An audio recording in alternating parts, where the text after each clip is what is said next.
જય સ્વામિનારાયણ વિદ્યાર્થી મિત્રો, આજે આપણે હિન્દી સબ્જેક્ટ છે એ ભણવાના છીએ.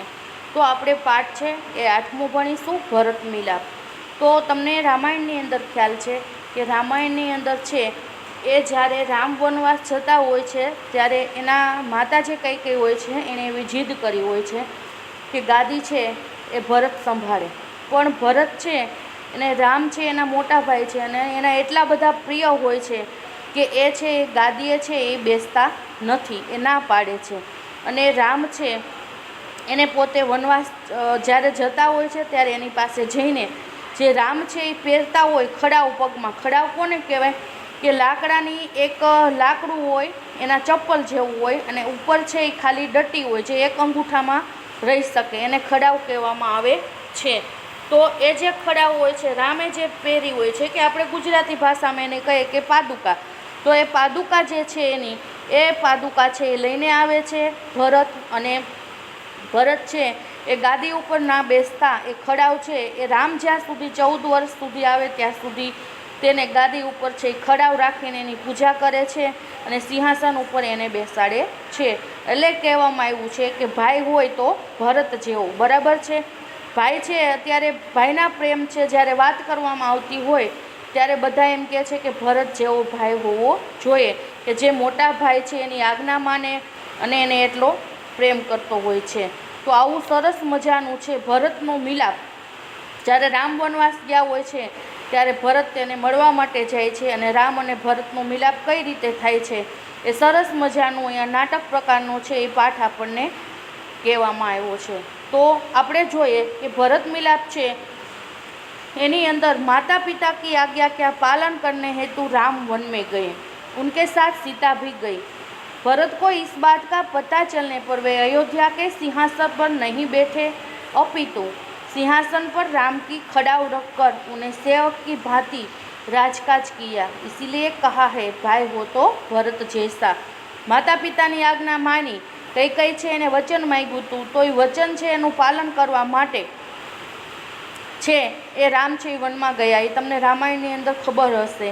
અને સીતા પણ એની સાથે ગયા. અને પછી જ્યારે અયોધ્યાનું સિંહાસન છે એ સંભાળવામાં આવ્યું ત્યારે ભરત ગાદી પર ના બેઠા, પરંતુ સિંહાસન ઉપર શું કર્યું તો કે રામ છે એનો ખડાવ છે એ મૂકીને એની પૂજા કરી, એક સેવકની જેમ એની પૂજા કરી છે. તો આવું સરસ મજાનો અહીંયા પાઠ બતાવવામાં આવ્યો છે, વન કા એક ભાગ. હવે આખું તમને શું બતાવવામાં આવ્યું છે કે કેવી રીતે છે એ આ એક નાટક પ્રકારનું છે, એટલે એક દ્રશ્ય લીધું છે. દ્રશ્ય એવું બતાવવામાં આવ્યું છે કે વનનો એક ભાગ હોય, કુટિયા એટલે નાની એવી ઝૂંપડી છે. બહાર રામ और सीता बैठे हुए हैं, पास ही धनुष बाण के लिए लक्ष्मण भी खड़े हैं. धनुष અને બાણ લઈને લક્ષ્મણ છે એની બાજુમાં ઊભા છે.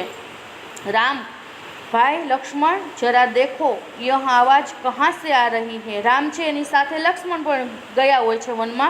તો એ રામ છે એને લક્ષ્મણને કહે છે કે જો તો ખરા અવાજ શેનો આવી રહ્યો છે. लक्ष्मण इधर उधर देखकर प्रभु सामने से कुछ लोग आते दिखाई दे रहे हैं.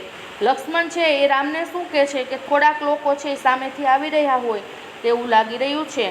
રામ કહે કોણ લોગ હે, જરા ધ્યાન સે દેખો. રામે કીધું કોણ છે, જો જરા ધ્યાન આપીને જો કે કોણ આવી રહ્યું છે એમ, એટલે કે ઓળખવાનો પ્રયત્ન કરે એમ. લક્ષ્મણ કહે ધ્યાન સે દેખકર, સરસ એક નજરે જોઈને, अरे यह तो भरत है, साथ ही बहुत से लोग हैं, हमें सावधान होना चाहिए, शायद वे लोग लड़ने के लिए आ रहे हैं. તમને ખબર છે કે લક્ષ્મણ છે એનો સ્વભાવ એકદમ ઉગ્ર હોય છે, શાંત ભરત જેમ હોતા નથી.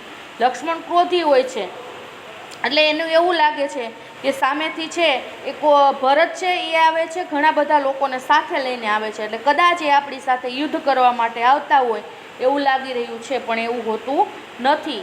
राम हंसते हुए भाई लक्ष्मण तुम तो बिना बात शक करने लगते हो, इतने वर्ष साथ रहकर भरत को नहीं पहचाना.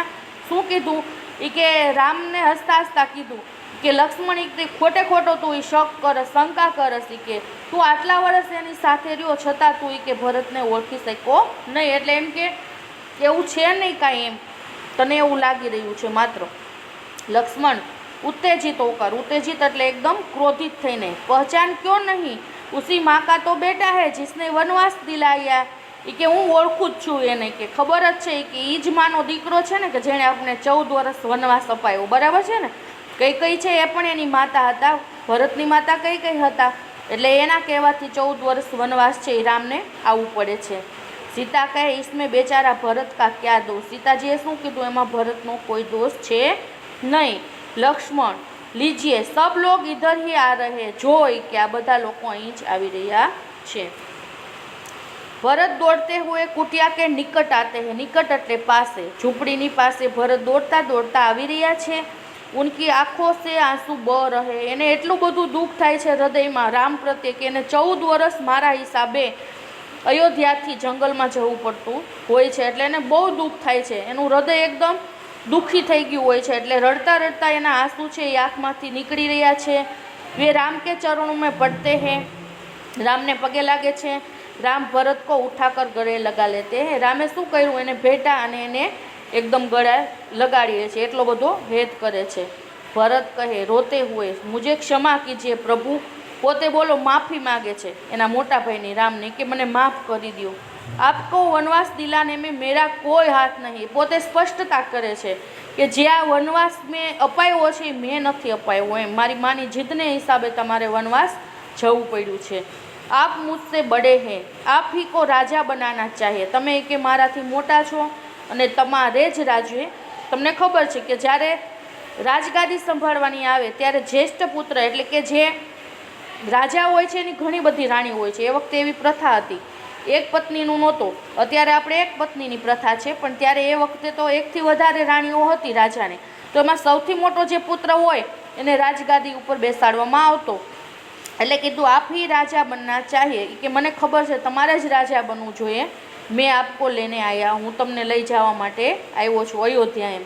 આપ સબ અયોધ્યા ચલીએ, इन नगरवासियों की भी यही ઈચ્છા है, નિરાશ ન કીજીએ પ્રભુ, એમ કહે છે કે અમે લોકો નિરાશ થઈને અહીંથી ન જઈએ, હતપ્રત થઈને અહીંથી ન જઈએ, આ બીજા લોકો જે મારી સાથે અયોધ્યાથી આવ્યા છે એ પણ એવું ઈચ્છે છે કે રામ છે એને આપણે સાથે લઈને પાછા જતા રહીએ। રામ કહે ભાઈ ભરત मैं तुम्हारे प्रेम देकर प्रसन्न हूँ, किंतु मैं माता पिता की आज्ञा क्या पालन करने हेतु वन में आया हूँ, वनवास पूरा करके ही लौटूंगा। એ કે હું માતા પિતાની આજ્ઞાથી એનું વચન જે હતું એ વચન હું ભંગ કોઈ દિવસ કરીશ નહીં। શું કામ કે રઘુવંશી લોકો હતા, રામ છે એ રઘુવંશી હતા, તો એ પોતે વચન માટે પાલન કરતા, એનું વચન પ્રિય છે, જે વચન આપે એ વચનનું એ પાલન કરતા। એટલે કીધું છે કે મમ્મી એના જે માતા પિતા છે એની આજ્ઞાનું એ પાલન કરતા। અત્યારે તમે સ્ટુડન્ટો નાના છો, ઘણી વખત તોફાન કરતા હો છો, મમ્મીનું માનતા ન હો, પપ્પાનું ના માનતા હો, પણ એવું કરવું જોઈએ નહીં। મમ્મી પપ્પાને દુઃખ થતું હોય, તમારે એની જે પણ તમને કહે એ તમારે છે એની આજ્ઞા માનીને માનવું જોઈએ। શું કામ કે તમારા હિત માટે હંમેશા કહેતા હોય છે, બરાબર છે। તમે નાના હો, તમને ખ્યાલ ન હોય તો એ તમને કોઈ પણ જાતનું ગાઈડન્સ આપતા હોય તો તમારે એ ફોલો કરવાનું હોય છે। તો અહીંયા રામ છે એણે એના મમ્મી પપ્પાની આજ્ઞા માની છે, એનું વચન જે આપ્યું એ વચન ભંગ ના થાય એટલા માટે એ પોતે અયોધ્યા છોડીને 14 વર્ષ છે વનવાસ આવે છે। किंतु मैं माता पिता की आज्ञा क्या पालन करते हेतु वन में आया हूँ, वनवास पूरा करके હું પાછો આવીશ, લौटूंगी। એટલે એક નાગરિક, હવે જે અયોધ્યાનો એક નાગરિક હતો એને શું કીધું, નહીં પ્રભુ आपको हमारे साथ चलना ही होगा, आपके बिना प्रजा दुखी है, प्रजा को सुखी रखना राजा का कर्तव्य है। રાજાનું પેલું શું કર્તવ્ય છે કે પ્રજા છે એટલે કે જે નગરજન લોકો જે છે એ હંમેશા સુખી અને શાંતિથી રહે, એનામાં જ હિત છે। તો એ કે જો તમારે અમને બધાને સુખી ઈચ્છવા હોય તો તમારે છે એ શું કરવાનું, તો કે કર્તવ્ય છે એનું એક પાલન કરવાનું છે કે પ્રજા એવો ભાવુક છે, એટલે એ પ્રજાનો જે એક લોક છે, એક વ્યક્તિ છે એમ કે છે કે તમારે છે એ પ્રજાનું હિત માટે તમારે અયોધ્યા પાછું આવવું પડશે। એવી રીતે વાતચીત થાય છે। બધા લોકો છે એ જંગલની અંદર રામ જ્યાં 14 વર્ષ વનવાસ ગયા છે ત્યાં બધા મળીને વાતચીત કરી રહ્યા હોય છે। राम के नगरजनों को इस समय माता पिता की आज्ञा का पालन करना मेरा सबसे बड़ा कर्तव्य है। भरत मेरा भाई है, जब तक मैं वनवास पूरा करके न लौटूंगा तब तक भाई भरत आप सबके सुख दुख का ध्यान रखेंगे, आप उस राजा माने यह मेरा आदेश है। હવે રામ છે એણે પણ એક આદેશ આપી દીધો મોટા ભાઈ તરીકે. શું એ કહે છે કે ના, એવું તો હું નહીં જ કરું, કે અયોધ્યા પાછો નહીં આવું. શું કામ? કે મારા માતા પિતાની જે આજ્ઞા છે એનું હું પાલન કરીશ. અને તમારે શું કરવાનું કે ભરત છે એ પણ મારો ભાઈ જ છે, તો હું જ્યારે વનવાસ પૂરો કરીને આવું ત્યાં સુધી ભરત છે એ તમારા સુખ દુઃખનું ધ્યાન રાખશે, એટલે કે તમે એને રાજા માનજો. અને હું એક આદેશ તમને એવો આપું છું. ભરત, कुछ सोच कर, अच्छा प्रभु जैसी आपकी आज्ञा, पर मेरी एक विनती है उसे स्वीकार करें. ભરત છે એ પણ એનો આદેશ રામ છે મોટા છે એટલે એનું માની લે છે અને એમ કહે છે કે કાંઈ વાંધો નહીં, કે ભગવાન એટલે રામને કહે છે કે તમે જે આજ્ઞા આપો એ મને સર માથા પર, બરાબર, પણ મારી એક વિનંતી છે. શું વિનંતી છે? તો કે હું એવું કહું છું કે એ પણ તમે સ્વીકાર કરી લ્યો. કે રામ બોલે ક્યાં ચાહતે હું? રામે એને પ્રશ્ન કર્યો કે શું છે, શું વિનંતી છે, શું તું વિચારસ, મારાથી તું શું ઈચ્છસ એમ. ભરત કે મુझे આપ અપને પાँव की ખડાવ દે દે. ભરતે શું માગ્યું કે તમે જે પગમાં પહેરો છો ખડાવ. ખડાવ એટલે મેં કીધું, જો ચિત્રની અંદર પણ બતાવવામાં આવ્યું છે, લાકડાની પાદુકા હોય છે અને એક અંગૂઠી હોય છે. તો મુझे આપ અપને પાँव की ખડાવ દે દે. રામ કહે ખડાવ? ખડાવ કા ક્યાં કરોગે? એ કે આ ખડાવનું તું શું કરીશ? ભરતે શું કીધું છે? એને સિંહાસન પર રખકર आपके लौटने तक सेवक की तरी राजकाज करूँगा. भरत का प्रेम देखकर राम, सीता और लक्ष्मण गदगद हो जाते हैं. रामचंद्र आगे बढ़कर भरत को गले लगाते हैं. खड़ाव लेकर भरत तथा नगरजन राम और भरत की जय बोलते हुए विदा होते हैं. खड़ाव છે એ એક લકડી કી બની પાદુકા છે, બરાબર છે, એને એવું કહેવાય. તો છે રામ છે એની પાદુકા જે છે એ લઈને ભરત છે એ પાછા આવે છે, રામની આજ્ઞાનું પાલન કરે છે અને રામ છે એકદમ ગદગદ થઈ જાય છે કે વાહ, મારો ભાઈ આટલો બધો ભાઈ પ્રેમી, કે મારા પ્રત્યે આટલો બધો એ પ્રેમ ધરાવે છે.